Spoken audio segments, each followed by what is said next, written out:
복음, 예수를 만난 사람들, 오늘 세 번째 열등감을 극복한 사람 삭개오 이야기를 오늘 함께 나누기를 원합니다. 자, 오늘 당연히 예수를 만난 삭개오라는 한 인물에 관한 이야기를 여러분과 나누기를 원합니다. 자, 여러분들 만남에는 두 가지 종류의 만남이 있습니다. 좀 피상적인 만남이 있고요, 깊이 있는 인격적인 만남이 있습니다. 그럼 피상적인 만남은 이름만 알고 얼굴만 아는 그런 만남입니다. 우리 옆집에 사시는 아저씨 인상이 부근하고 좋죠? 예.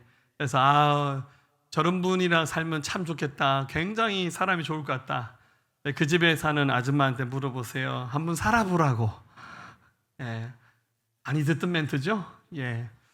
자, 겉으로 얼굴만 보는 이름만 아는 그런 만남과 깊이 있는 만남은 차원이 다릅니다. 우리가 예수님을 만나야 됩니다. 어떻게 예수를 만나야 되냐면 전인격적으로. 오늘 시간 여러분이 영혼이 이 말씀 앞에 반응하면서 분명히 우리 주님께서 저와 여러분들 만나 주시기 위해서 이 자리에 함께하고 계신 줄 믿습니다.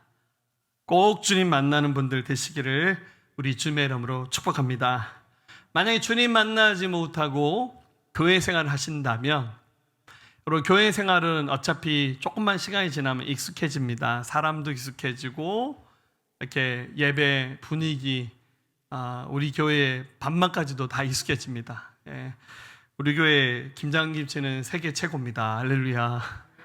그죠? 어디 가도 우리 교회 김치만큼 맛있는 김치는 없는 것 같아요. 우리 교회 생활 오래 하다 보면 익숙해집니다. 우리는 익숙해지는 것을 본인이 잘 알고 있다 생각합니다. 그러나 익숙해지는 것과 정말로 아는 것은 좀 차원이 다릅니다. 단지 종교 생활에 젖어서 그것이 몸에 밴 것이지, 혹시 주님을 알지 못하고 계속 맴도는 신앙생활을 하고 있다면 여러분 역사 깊은 오류가 반복되고 있는 것에 불과할 수도 있습니다. 정말 여러분들 복음의 주인공 되신 예수님을 믿으면 그분은 우리의 인생을 충분히 바꿔놓을 수 있습니다. 자, 한번 따라해 볼까요? 복음 안에는 영원한 생명이 있습니다. 자, 복음 안에는 참된 평안의 길이 있습니다. 복음 안에는 소망이 있습니다. 자, 마지막입니다. 복음 안에는 진정한 부유함이 있습니다. 자, 이 복음 설교가 이어지는 동안 아마 특별한 이변이 없는 한 우리 새생명 축제 할 때까지 이 설교를 할 예정입니다. 우리 이 자리에 계신 분들 중에서 인격적으로 주님을 만나는 경험 없이 그저 자리만 지키듯이 이 자리에 찾아오신 분이 계신다면 오늘 조금 더 마음의 문을 활짝 여시고 오늘 꼭 우리 주님을 만나시는 은혜가 있기를 우리 주님의 이름으로 축복합니다. 자, 오늘 이 누가복음 19장의 주인공 삭개오라는 사람은 과연 예수님을 어떻게 만났을까요? 자, 여러분들 예수님을 만난 그 이야기들을 우리가 술술 풀어서 쓰는 것을 간증이라 그럽니다. 여러분 지금 교회 뒤편에 간증문을 쓰는 용지를 올려놨습니다. 자, 우리 아마 목장 모임하면 목자들이 간증문 한번 써봐러 가실 겁니다. 우리 A4 앞뒤로 한 장입니다. 그리고 혹시 컴퓨터로 워딩이 가능하신 분들은 컴퓨터로 쳐도 됩니다. 그래서 우리 전교인 간증문 쓰기를 지금부터 시작합니다. 언제까지 해야 됩니까? 기한은 정해져 있지 않아요. 가능하면 우리 새생명 축제 하기 전까지 하시면 더 좋을 것 같고, 안 되면 이제 계속 하시면 됩니다.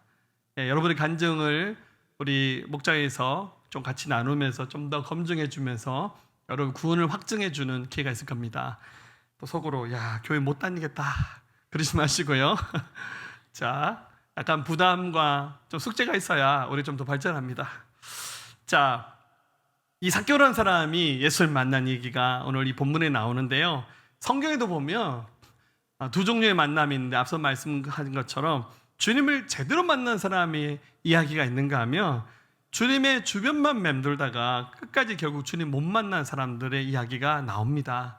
그리고 지금 교회 안에도 사람이 많고 세상 바깥에도 사람이 엄청나게 많아요.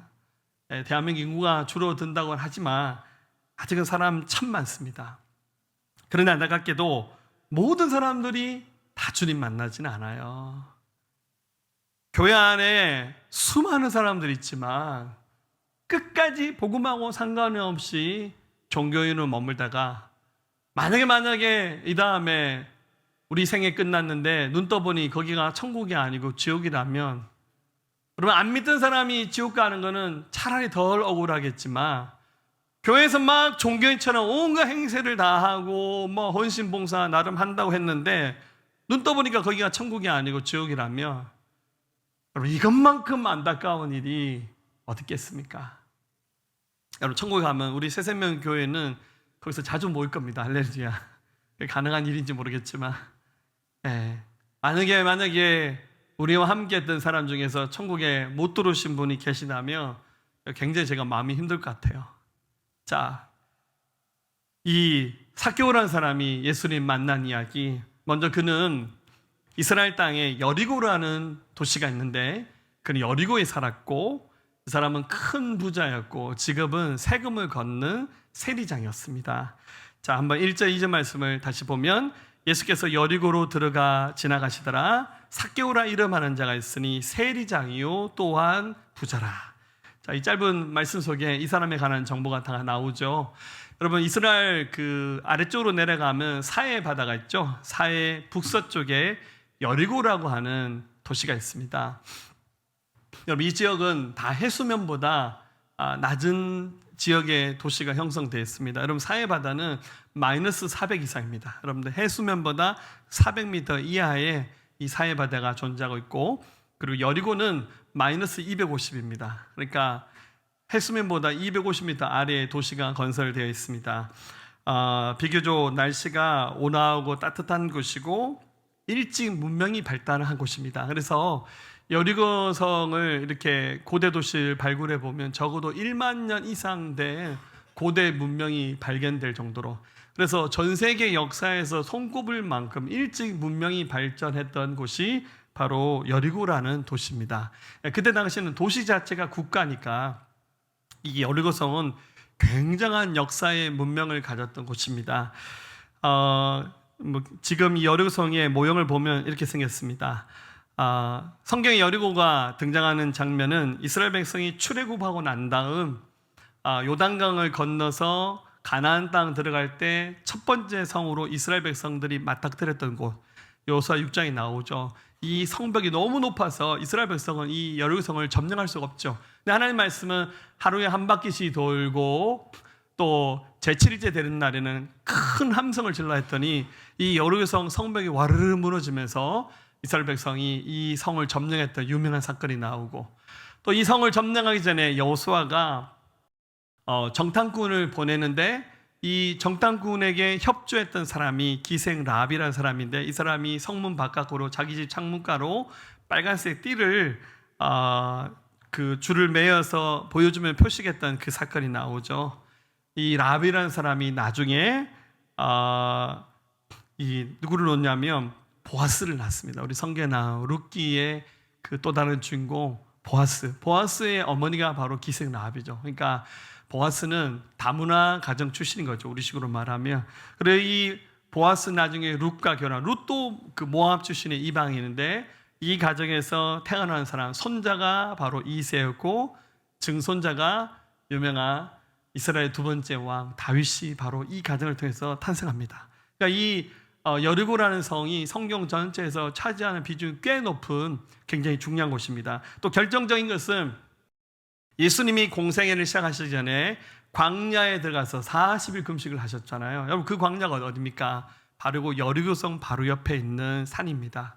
나중에 혹시 성지순례를 가시면 여리고성을 꼭 갑니다. 그 여리고성에 가면 예수님이 금식하셨던 그 광야의 시험산이 보이는데 이게 삼봉우리가 이렇게 세 개인데 그 가운데 산을 시험산이라고 부릅니다. 예수님 시험 당하셨던 그곳을 이 여리고 가면 고스란히 다 볼 수 있습니다. 자, 그런데 이 여리고에 이 주인공 삭개오라는 사람이 살고 있었는데 이 사람은 세리였습니다. 정부에 속한 공무원이죠. 세금을 모아드리는 역할을 하는 사람이 바로 세리입니다. 근데 이 삭개오는 또 세리장입니다. 그러니까 이 세금을 거두는 세관 중에서도 직급이 높은 사람, 굉장히 출세했고 성공했고 돈을 많이 벌었던 사람입니다. 자, 근데 문제는 이 세리들은 전부 다 로마에 속한 일종의 공무원 같은 역할을 하는 사람들이죠. 그러니까 유대인들 입장에서 봤을 때 이 세리들은 전부 다 뭡니까? 우리식으로 말하면 전부 다 친일파예요. 친로마파. 지금 로마의 지배를 받고 있는데 자기 민족에게 등지고 로마에게 붙어서 자기 백성들의 피를 빨아먹는 나쁜 사람들. 왜냐하면 세금을 거둘 때 정해진 세금보다 좀 더 많이 걷어서 그 차액은 본인들이 다 싹 닦아 버렸어요.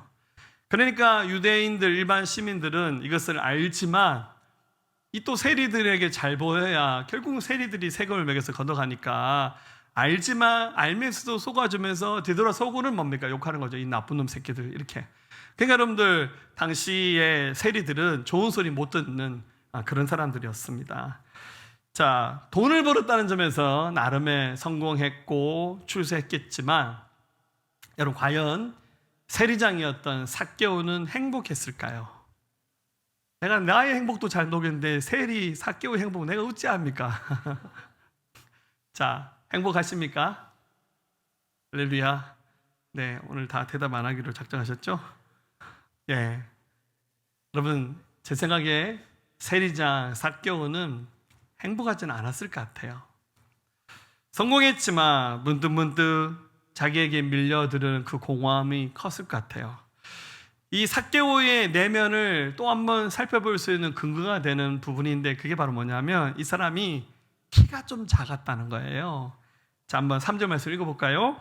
그가 예수께서 어떠한 사람인가 하여 보고자 하되 키가 작고 사람이 많아 할 수 없었다고 이렇게 기록하고 있어요. 자, 우리 새생명교회 지금 1000명에서 지금 한 800명 모자라는데요. 할렐루야. 우리 교회는 키 작은 사람들이 아무도 없어요. 할렐루야. 할렐루야. 진짜예요, 여러분들. 다 2m는 안 되잖아요, 어차피. 그죠? 할렐루야.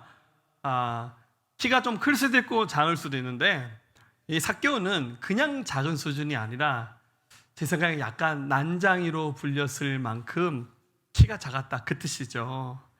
자, 여러분들 키 큰 사람은 키 작은 사람의 슬픔을 몰라요. 그죠? 여러분 부자는 가난한 자의 그 어려움을 모릅니다. 우리 그런 말 있잖아요. 눈물에 젖은 빵을 먹어봐야 가난한 자의 그 가난을 아는 거잖아요. 여러분 건강한 사람은 아픈 사람의 고통을 몰라요.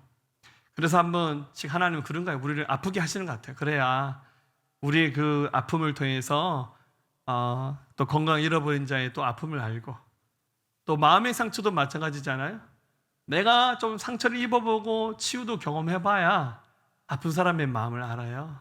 그래서 우리 그 상처 입은 치유자라고 헨리 나우엔이 그렇게 말하잖아요. 우리는 상처 입은 치유자라고. 자, 이 삭개오는 키가 너무 작았어요. 그래서 삭개오를 추측하는 그림을 보면 이런 모습이죠. 예수님이 오신 그 여리고에서 나무 위에 올라가서 매달려서 쳐다보는 이런 모습. 그래서 이 삭개오를 제가 만약에 상담을 한다면 일단 심리 검사를 해야겠죠. 뭐 심리 검사 이제 검사지 가지고 막 돌립니다. 아마 이 삭개오의 내면을 살펴본다면 그에게는 열등감이 컸을 것 같아요. 그리고 세간이었기 때문에 사람들에게 따돌림, 흔히 말하는 왕따죠. 요즘에 왕따도 뭐 은따도 있고 뭐 글따도 그렇게 얘기하던데요. 그리고 또 이것으로 인해서 대인 기피증도 있지 않았을까 하는 생각을 가져봅니다. 여러분 사람은 몸이 아픈 질병도 있고 마음이 아픈 정서의 병도 있습니다. 여러분 우리 몸이 다쳤을 때 상처가 있었을 때 빨리빨리 그것을 적절한 시간에 좋은 의료진을 만나서 치료하면 거의 덧나지 않고 낫는 질병들이 많아요. 그런데 그것을 방치하게 되면 굉장히 가벼운 병이라 할지라도 이 가벼운 병이 굉장히 큰 병이 될 수도 있잖아요. 예전에 어느 교회 권사님이 저한테 찾아오셔서 한번 상담을 받으신 적이 있었는데 한눈에 딱 보니까 좀 팔이 불편하신 것 같아요. 연세 좀 있으신 분이었는데 그래서 권사님 팔이 좀 불편하신 것 같네요. 그랬더니 굉장히 어렸을 때 1살, 2살 때였던 것 같아요. 이렇게 어른들이 애들 안고 할 때 팔을 잡아 당기고 하잖아요. 우리 그 조심해야 돼요.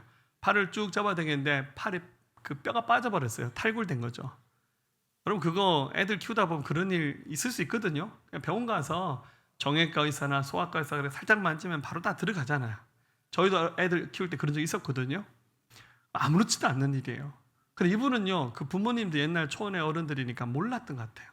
그래서 탈골되었는데 이 불편함을 못 알아차리고 그 골든타임을 놓쳐버렸어요. 결국 이분은 평생 한쪽 팔이 불구처럼 이렇게 장애 있게 되셨어요.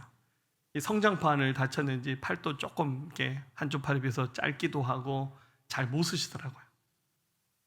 그 제때 적절한 조치만 했더라면 그런 장애 안 생길 수도 있었잖아요. 마찬가지입니다.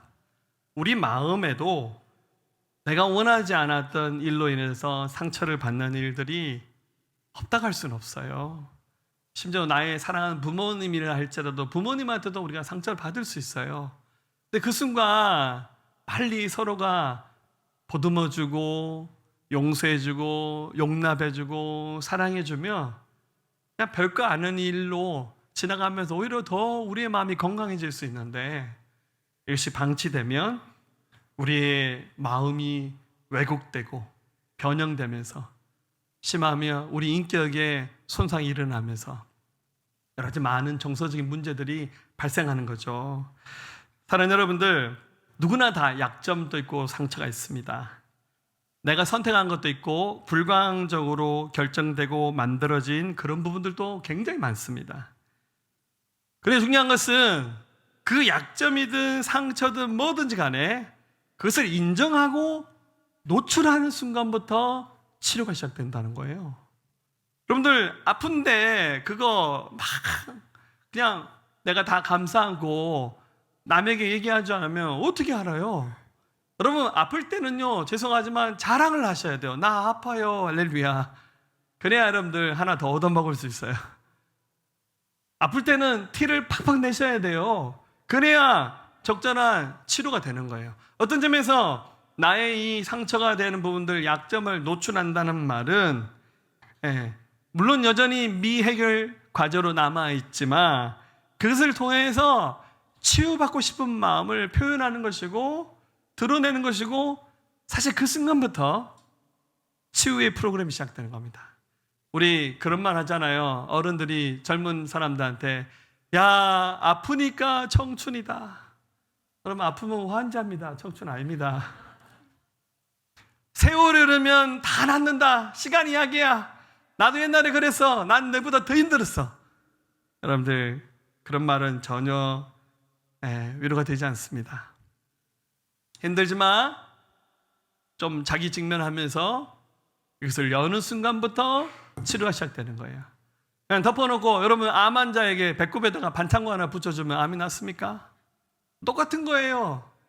좀 힘들지만 그것 좀 펼쳐놓고 하나님의 도우심을 구하는 순간부터 하나님의 역사가 시작되는 겁니다. 자, 한번 따라합시다. 약점을 통해 축복의 문을 열어야 합니다.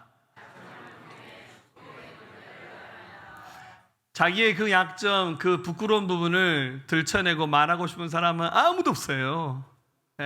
특히 멘탈이 높은 사람일수록 그거 더 안 드러냅니다.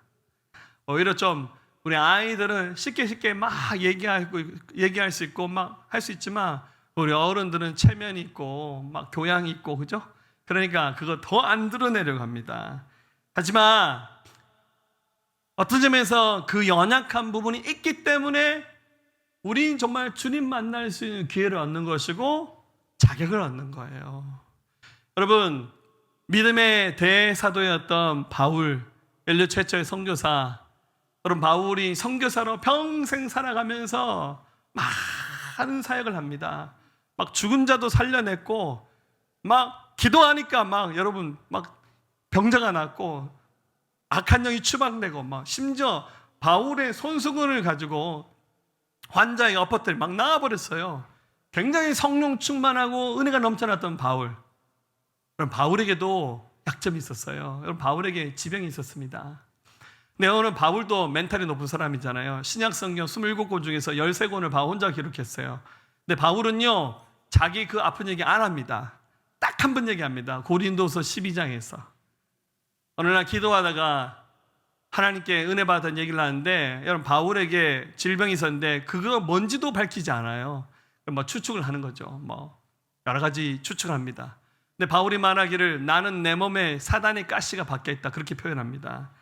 고린도후서 12장 8절, 이것이 내게서 떠나가게 하기 위하여 내가 3번 주께 간구하였더니 나에게 이르시기를 내 은혜가 내게 족하도다. 이는 내 능력이 약한 데서 온전해짐이라 하신지라. 그러므로 도리어 크게 기뻐함으로 나의 여러 약한 것들에 대하여 자랑하리니 이는 그리스도의 능력이 내게 머물게 하려 함이라. 10절에 그러므로 내가 그리스도를 위하여 약한 것들과 능력과 궁핍과 박해와 곤고를 기뻐하노니 이런 내가 약한 그때에 강함이라. 기도했는데 여러분들, 병이 낫고 안 낫고는 그건 하나님의 소관이에요. 바울같이 성령 충만해서 딴 사람 치료하는 막 기적의 주인공이었지만 막상 본인의 질병을 위해서 기도했을 때 하나님이 하신 말씀은 9절 말씀에 안 된다고. 너는 이미 내가 내게 준 은혜가 족하다. 네가 교만하지 않기 위해서 내가 이 약점을 너에게 그냥 그대로 두는 거라고. 이것 때문에 하나님의 능력이 그에게 머물게 되는 축복의 계기가 된 거예요. 그래서 바울이 비록 육신의 병은 낫는 기적은 경험하지 않았지만 그의 마음 어떻게 됐습니까? 치유를 경험했어요. 그래서 뭐라 말했습니까? 10절에 약한 것들과 능력과 궁핍과 박해와 공고를 나는 기뻐하고, 이거 자랑한다는 거예요. 왜냐하면 내가 약할 때 주님이 나타나시니까. 이렇게 신앙 고백을 했어요. 주님을 뜨겁게 만났던 바울이 이런 은혜를 경험했던 것처럼 사랑하는 여러분, 우리가 주님 앞에 서게 되면 주님 반드시 우리의 문제들을 만지시고 치료하실 거예요. 중요한 것은 그거 두려워하지 말고 그것과 마주하면서, 불편한 진실인지 모르겠지만 용기 내는 거예요. 자, 오늘 말씀의 주인공 삭개오는 어떻게 했을까요? 키가 작았습니다. 자기 동네 예수님 여리고 오셔서 설교하시는데 예수님 얼굴도 안 보이고 눈도 아이 컨택도 안 되고, 내가 예수님 안 보이니까 예수님도 나 안 보실 것 같아. 근데 예수님이 너무 만나고 싶었어요. 근데 사람은 너무 많고. 그래서 고민하다가 삭개오 어떡합니까? 에라 모르겠다 하고는 그 무화과 나무에 올라가 버렸어요. 자, 4절, 앞으로 달려가서 보기 위하여 돌 무화과 나무에 올라가니 이는 예수께서 그리로 지나가게 되밀어라. 자, 약점인 사람은 그 약점을 안 드러내고 싶어요. 할 수만 있으면 내 약점을 사람들이 안 쳐다봤으면 좋겠어요. 내가 아픈데, 몸이 아프든지 내 마음이 아픈 거 누군가 얘기 안 했으면 좋겠어요. 말하지 말라고. 우리 상담에서 이거 가족 신화를 말합니다. 가족 규칙이에요. 이것 좀 쳐다보지 마라. 말하지 마라. 우리 교회 사람들 좀 제발 이것 좀 아는 척하지 마라. 이러고 싶어요. 알지만 서로 말하지 않는 거예요. 근데 삭개오는 어떡합니까? 아예 나무에 올라가 버렸어요. 올라가니까 아이고 저 숏다리 다 보이네. 죄송합니다. 아예 그냥 삭개오의 약점이 그냥 다 드러나 버렸어요. 평상시에 그냥 좋은 소리 못 들었던 삭개오, 한눈에 그의 모습이 적나라하게 드러나는 겁니다. 이유는 뭡니까? 그렇게 해서라도 주님 만나고 싶었기 때문에. 여러분, 여리고에 가면 나중에 이제 성지순례 꼭 가세요. 여리고 가면 삭개오가 올라갔다고 하는 그 무화과 나무가 그대로 있습니다. 이렇게 생겼습니다. 근데 실제로 그때 당시 그 무화과 나무는 아닌 것 같아요. 아마 관광객들이 하도 많이 오니까 하나 심어 놓은 것 같아요. 여러분, 이제 성경에 누가복음 17장에도 보면 뽕나무가 나오는데, 거기 나오는 것은 우리가 알고 있는 그 검은 그 오디가 열리는 그런 뽕나무가 맞는 것 같아요. 그런데 오늘 이 본문에 나오는 나무는 옛날 성경에서는 뽕나무로 번역했었는데 지금은 돌무화과 나무로 번역이 바뀌었습니다. 이게 이제 성경을 잘못 번역했던 것 중에 하나인데요. 이게 왜냐하면 우리의 그 문화에 있는 식물들, 과목들이 좀 다르잖아요. 대표적인 것이 그 모세의 그 지팡이, 우리 살구나무 지팡이라 그러잖아요. 자, 여러분들, 모세는 살구나무 지팡이 안 들고 다녔습니다. 모세의 그 나무 지팡이는 살구나무가 아니고 아몬드 나무입니다. 우리나라에 성경이 번역될 당시 아몬드 나무가 없으니까 이 번역하는 과정에서 살구나무 지팡이를 했는데, 저도 한 50년 살구나무 하니까 그냥 살구나무 지팡이 같아요. 할렐루야. 마태복음 6장에 들에 피는 백합화를 보라. 우리 그 들에 피는 꽃을 백합화로 번역했죠. 영어 성경도 그대로 릴리로 번역했습니다. 근데 사실은 그 꽃은 백합화가 아니고요. 그 팔레스타인 지역에 가면 양귀비과에 속한 굉장히 이쁜 빨간색, 흰색, 노란색 꽃이 있는데 코스모스 비슷하게 생겼는데 이걸 아네모네라 그러죠. 원래 사실 그 꽃은 아네모네라는 꽃입니다. 근데 우리말 성경은 백합화. 그래서 우리 여러분들 부르는 찬송가 있잖아요. 막 가시밭에 백합화. 이거 번역이 틀린 거예요. 자, 이 삭개가 올랐던 나무도 뽕나무가 아니고요. 우리 어릴 때 주일학교에서 많이 불렀던 찬양 있죠. 엉금엉금 뽕나무 위에 키 작은 삭개오 예수님이 부르셨어요. 그래서 저는 주일학교 교사하면서 많이 불렀습니다. 그래서 저는 이제 이 노래 부를 때마다 뽕나무가 별로 크지도 않는데 삭개오는 그 뽕나무에 올라가서 나무가 다 주저앉는 거 아닌가 하는 생각을 가져봤는데요. 삭개오가 올라갔던 그 나무는 뽕나무가 아니고 무화과 나무인데, 우리나라 무화과 나무는 좀 작죠. 근데 이 무화과 나무는 그 애굽 무화과 나무 혹은 이집트 무화과 나무로 불려지는데 굉장히 덩치가 크고 가지가 굉장히 많이 뻗어 있는 나무입니다. 사람이 올라가도 부러지지 않아요. 자, 삭개오는 이 나무 위에 올라가는 거 외에는 주님의 얼굴을 볼 수 있는 방법이 없어요. 왜냐하면 키가 너무 작았기 때문에. 그래서 그 창피함을 무릅쓰고 올라간 거예요. 근데 주님은 이런 삭개오의 나무 위에 매달린 그 장면을 뭘로 계셨습니까? 믿음으로 보셨어요. 네가 정말 나 만나기 원하는 거구나. 그래서 예수님이 그 많은 인파 가운데서 삭개오와 눈을 마주치면서 예수님이 이 삭개오의 이름도 하셨어요. 그러면서 그 이름을 불러주셨어요. 5절 말씀 볼까요? 예수께서 그곳에 이르사 쳐다보시고 이르시되 삭개오야 속히 내려오라. 내가 오늘 내 집에 유하야 하겠다 하시니, 예수님이 여리고에 오셔서 그 많은 사람들인데 삭개오 이름을 불러주는 거예요. 삭개오야 삭개오야 내려와. 내가 오늘 너희 집에 가서 머물 테니까 가서 밥도 먹고 예수님과 함께 하자는 거예요. 그러니까 삭개오는 너무너무 기분이 좋았어요.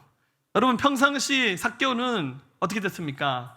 사람들에게요, 이 도둑놈아, 이 매국노야, 이 거짓말쟁이야, 이 친노마파야, 그러면서 완전히 손가락질 받으면서, 여러분들 낙인 이론이라는 것이 있잖아요. 낙인 이론.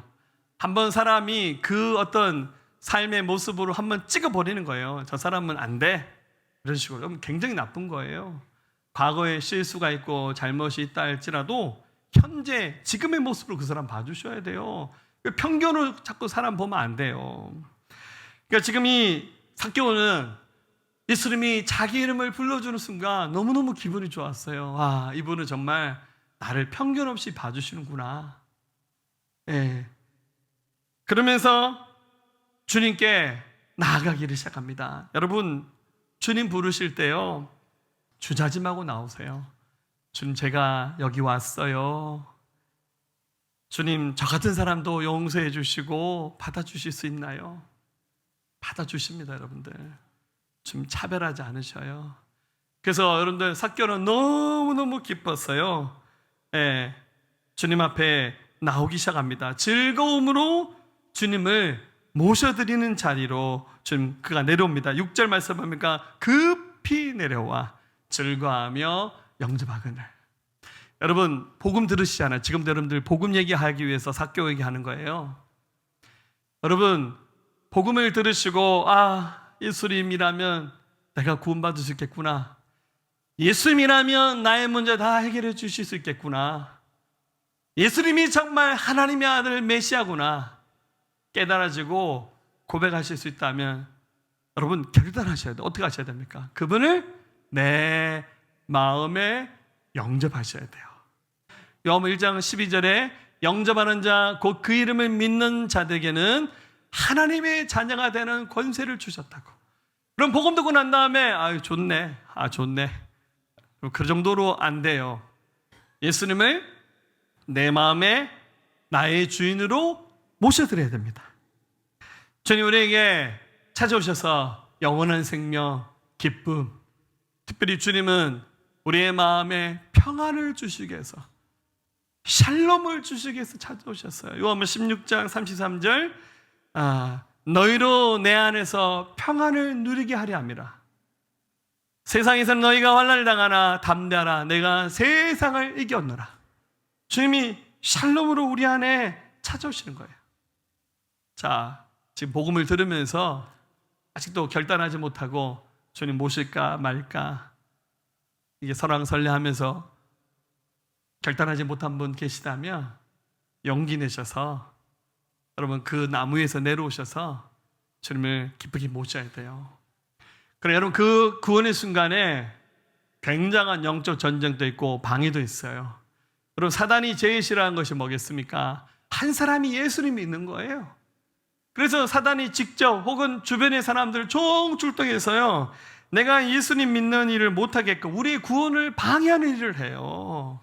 자, 7절 말씀에 무사람이 보고 수근거리되 저가 죄인의 집에 유하러 들어갔도다 하더라. 이 여리고에 있는 사람들이 예수님을 향해서 삭개오를 향해서 막 얘기하는 거예요. 뒷담화를 하는 거죠. 아이고 저 도둑놈, 니까짓 게 뭐 예수 믿는다고, 야 너는 천당 못 가, 너는 구원받을 자격이 없어, 막 얘기하는 거예요. 여러분들 예수 믿는 그 과정들 보면 우리 안과 밖에서 굉장한 영적 대결이 일어납니다. 여러분도 교회 간다 하면 야 네가 교회 다닌다고, 야, 네가 교회 다녀서 천국 가면 대한민국에 구원 못 받아서 한 명도 없다고 이렇게 얘기합니다. 야 나는 옛날에 네가 뒤에서 했던 짓 다 알고 있다고. 사단은 우리의 죄를 막 들춰냅니다. 네가 이렇게 무시무시한 죄 지었는데 네가 어떻게 구원받으시냐고, 너는 자격 없다고. 완전 우리 자존심을 바닥에 내치는 거죠. 복음 못 받아들이게끔. 내 같은 사람이 어떻게 구원받을 수 있겠냐, 이런 생각이 막 밀려드는 순간 여러분 이것은 복음 앞에 서지 못하게 만드는 사단이 하는 역사예요. 막 지금 체면치레 하시고 막 이런저런 복잡한 생각이 왔다 갔다 할 때 그걸 이겨내셔야 돼요. 여러분 사단이 이렇게 방해할 때 사단을 한 방에 나가 떨어지게 만들 수 있는, 사단이 가장 두려워한 것이 있습니다. 여러분 그게 뭔지 아세요? 그게 바로 하나님 앞에서 진실되게 회개하는 거예요. 주님 앞에 섰을 때 진심을 담아서 회개하는 순간 아무리 무시무시한 죄를 지었다 할지라도 주님은 우리의 죄를 다 용서하세요. 삭개오는요 너무너무 기쁘게 그 무화과 나무에 내려와서 주님 앞에 무릎 꿇고 딱 보니까 회개부터 해야겠다 생각이 드는 거죠. 그래서 삭개오는 굉장히 특별한 회개를 합니다. 8절 말씀 보면 같이 읽어볼까요? 삭개오가 서서 주께 여짜오되 주여 보시옵소서, 내 소의 절반을 가난한 자에게 주겠사오며 만에 누구의 것을 속여 빼앗은 일이 있으면 내 갑절이나 갚겠나이다. 삭개오는 하나님 앞에서 자기가 죄인됨을 인정하는 회개를 당연했겠죠. 그리고는 그 회개는 여기만 머무는 수준이 아니라, 예수님 제가 이참에 재산을 다 정리해서 재산의 절반을 가난한 사람들에게 기부하면서 다 나눠줄게요.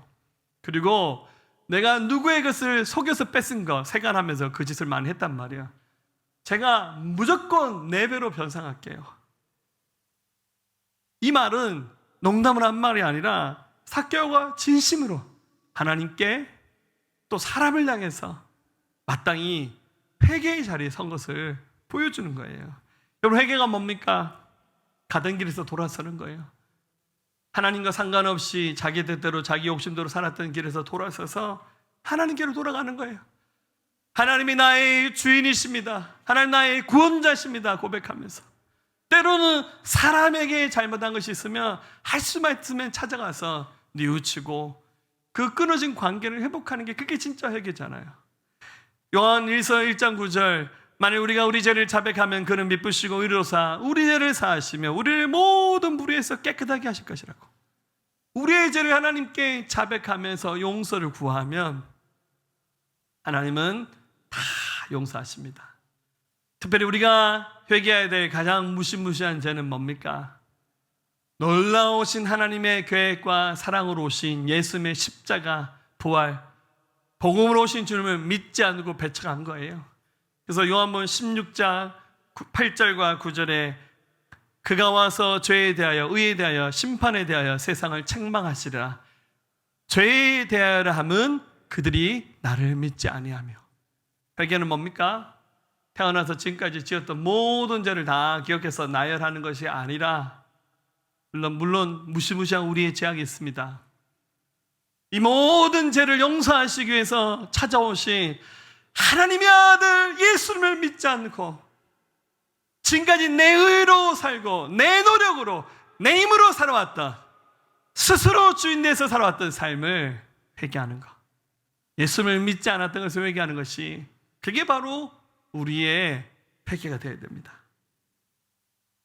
삭개오가 이렇게 회개하니까요, 주님이 너무너무 기쁘게 삭개오의 회개를 받으시면서 이 순간 바로 삭개오에게 구원이 임했다는 것을 주님이 확정해 주셨어요. 9절 말씀에 예수께서 이르시되 오늘 구원이 이 집에 이르렀으니 이 사람도 아브라함의 자손이로다. 이제 너는 구원받았단다. 너는 아브라함의 자손이야. 너는 내 아들이야. 여러분, 교회가 이거 해줘야 돼요. 여러분들, 교회에서 구원받고 구원받지 못한 것을 정확히 해줘야 됩니다. 어느 순간에는 그것이 약간 불편할 수 있어요. 아유, 내가 구원받았다, 구원받지 않았다, 남에게 검증받는 거.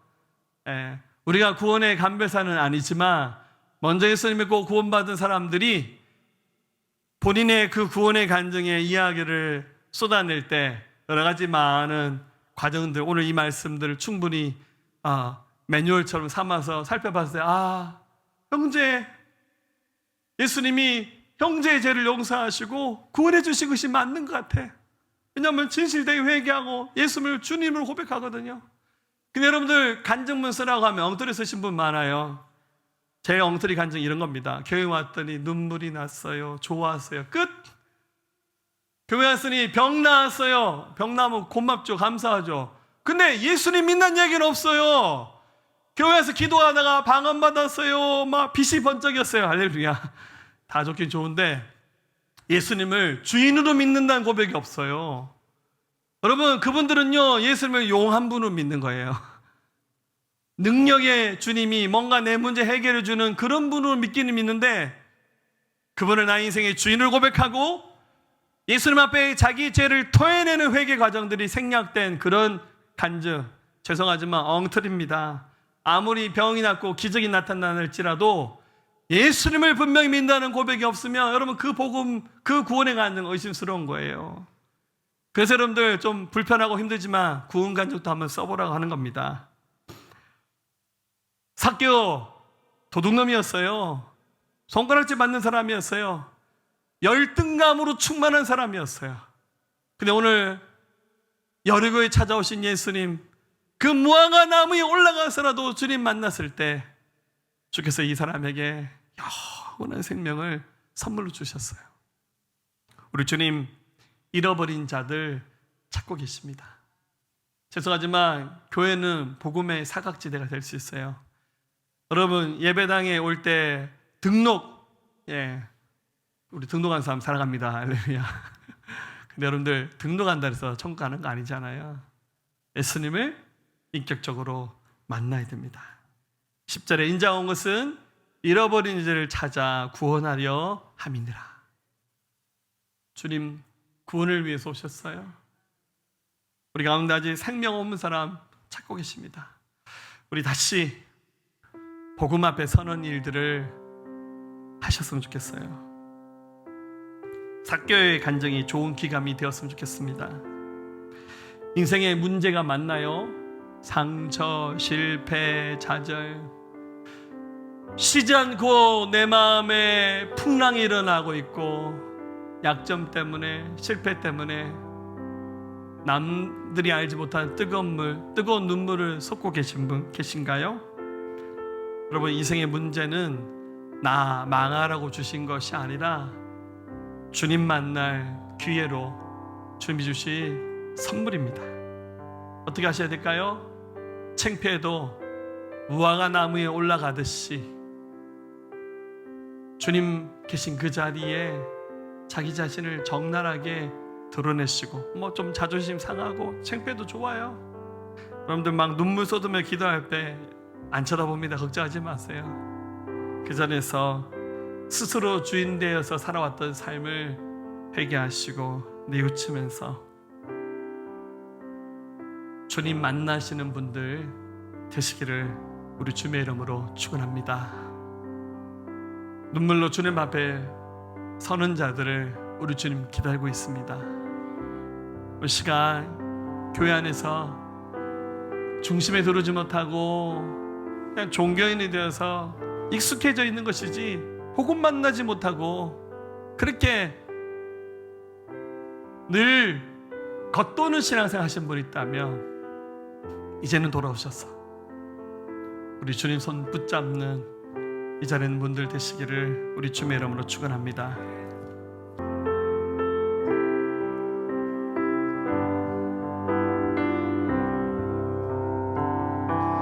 세상에서 방황할 때 나 주님을 몰랐네. 내 맘대로 고집하며 온갖 죄를 저질렀네. 예수여 이제인도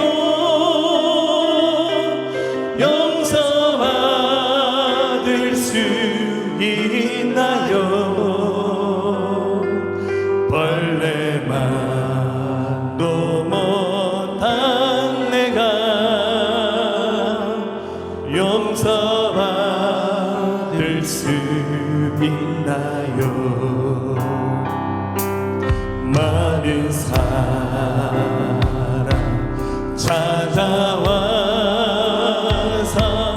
나의 친구가 되어도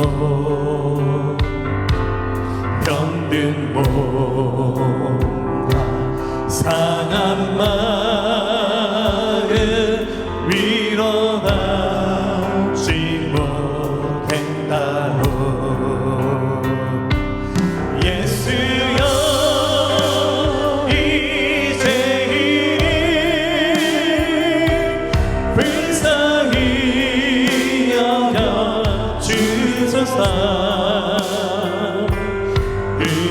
의지하러 없는 이 몸 위로받기 원합니다. 자, 우리 두 손 들고 이재인의 통함을, 이재인의 통함을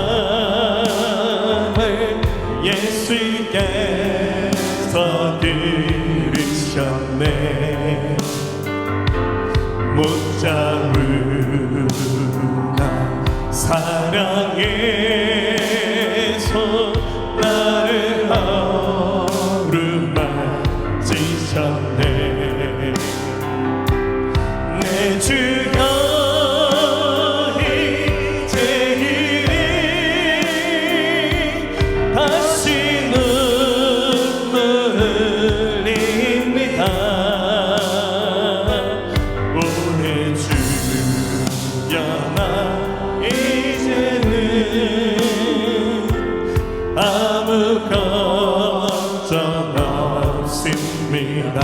모든 죄 무거운 짐내 모든 죄 무거운 짐 이제 모두 다 벗었네. 우리 주 예수께서 우리 주 예수께서 나와 함께 계신다고. 내 주여 이제니 내 주여 이제니 무한 감사드립니다. 나의 몸과 영혼까지 주를 위해 바칩니다. 이제는 우리 주 예수 그리스도의 은혜와 독생자는 아낌없이 내어주시 하나님 아버지의 무한하시고 극진하시 사랑하심과 성령님의 감화감동 내주 역사 충만 교통하심이 오늘 예배한 사랑하는 성도들의 모든 심령 가운데 이들 가정과 일터와 나라 민족과 모든 열방과 우리 새생명교회에 지금부터 영원토록 함께 하옵시기를 간절히 축원하옵나이다. 아멘.